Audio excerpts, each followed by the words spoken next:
إيجابية أنا يعني. تبارك الله فيك. فيكِ أنا بارك.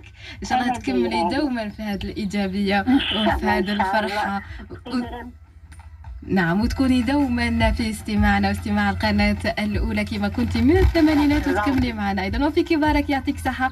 شكرًا ليك، كنتِ شكرًا، معنا من أنا تحياتي لكم. العاصمة. شكرًا ليك. شكرًا.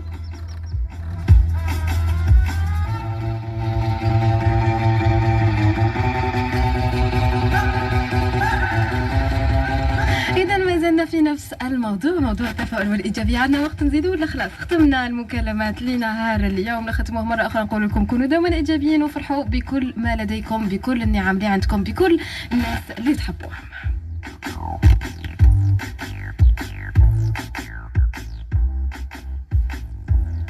وساعة في الاستوديو القناة الأولى مستمرة تشير إلى 4:39 دقيقة.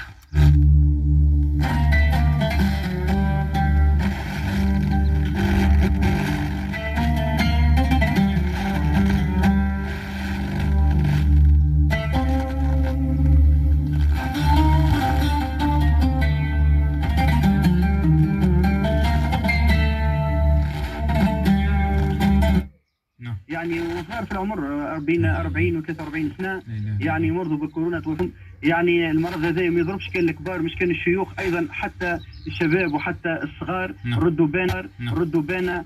راهي المساله كما قلنا ماهيش مساله هينه، ماهيش مساله يسيره. لازم نتجندوا الناس الكل، يعني كاعلاميين كمواطنين كشباب كمجتمع مدني كما قلت ايضا شبكه غصن الزيتون. اقول دون رمي ورود اخي هيكل. بالفعل ناس ترمي روحها للموت، ناس يعني شباب صغير وتلقاه يعني يحرص كل الحرص على انه يساهم في انه عليه يكون المجتمع نتاعو لاباس عليه، هو يساهم ويرمي روحه للخطر. ايضا احنا كمواطنين لازم نكونوا زاده في الدين، لازم نكونوا زاده في المستوى، لازم نحافظوا على رواحنا ونساعدوا هالشباب هذول العمل نتاعهم التطوعي. اقول بين قوسين ونحط عليها سطر كبير تطوعي. يعني شباب اليوم نراهم اخي هيكل في عمر الزهور في ال20 و23 سنه و24 سنه يمشيوا يعني المؤسسات العموميه ويمشيوا حتى للارياف ويمشيوا للبلايص يعني النائيه، لا لشيء الا خوفا على البلاد هذه وخوفا على يعني الراس مال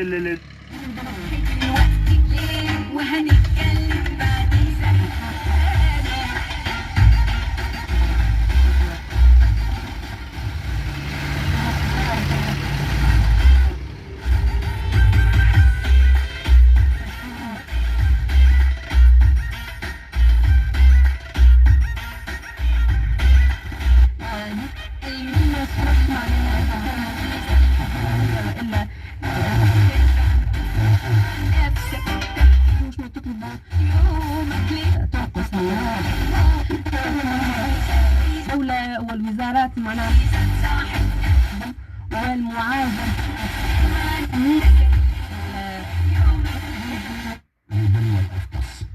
Ibn Zaydoun, né à Cordoue, ayant grandi dans une certaine proximité avec la cour des Banu Jahwar, c'est tout naturellement qu'il finit par y occuper de hautes fonctions en tant que ministre, mais aussi en tant qu'ambassadeur personnel du prince. Personnage brillant et orgueilleux, poète incomparable, il ne tarda pas à s'y faire de solides immunités et sa carrière politique a connu des fortunes diverses.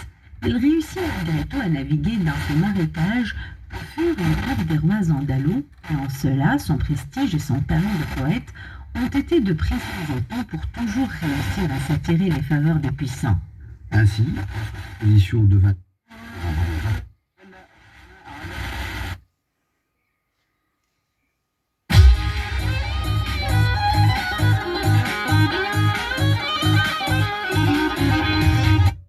demander en quoi un prestige et un talent de poète pouvait être un argument politique pour Ibn Zaydoun. Avant cela, il faudrait revenir sur ce paradoxe qui faisait que cette période de décadence politique coïncida avec l'âge d'or des sciences, des arts et des lettres andalouses. Cette situation paradoxale était due à plusieurs raisons, dont les plus importantes sont l'action des encouragements aux arts et à l'enseignement qu'entreprirent un demi-siècle plus tôt les califes Zohar, Abdelrahman al-Nasr et son fils Al-Hakam II ont fini par donner leurs fruits avec une population plus instruite, ouverte. L'avènement des rois clés d'État a probablement stimulé la vie artistique. Prince cherchait à briller afin d'affirmer sa supériorité sur ses voisins en attirant dans sa cour savants, poètes et philosophes. L'apparition à cette époque d'un courant littéraire proprement andalou qui commençait à désacraliser la tradition littéraire orientale et à affirmer des modèles et des modes d'écriture proprement andalous, surtout qu'à cette époque, l'Orient avait amorcé son inéluctable descente dans les âges des ténèbres et la décadence intellectuelle et politique. D'autre part, l'arrivée en Andalousie d'un certain nombre de grands poètes venus de la cour zirène, fuyant la métropole de Kérouan qui venait d'être saccagée par les hordes de Banu Hillel au milieu du XIe siècle. L'instabilité politique et les soulèvements ont fait que les bibliothèques ont été souvent spoliées, permettant ainsi à un grand nombre de manuscrits de se retrouver à la portée de tout le monde, induisant ainsi étonnamment une sorte de démocratisation de la connaissance. Par ailleurs, certains princes, à l'instar de Mu'tamad ibn Abbad, étaient eux-mêmes des poètes réputés, et c'est ainsi que la poésie devint une voie privilégiée d'ascension sociale et un outil de communication politique pour asseoir la légitimité d'un prince ou d'une dynastie. En ayant en tête cela, on comprend mieux que le plus grand poète de l'Andalousie de l'époque, Ibn Zaydoun, puisse être courtisé par les princes pour l'attirer vers leur cour et qu'ils puissent ainsi composer des poèmes d'éloge à leur gloire, ce qui leur permettait d'augmenter leur rayonnement social et politique. La poésie d'Ibn Zaydoun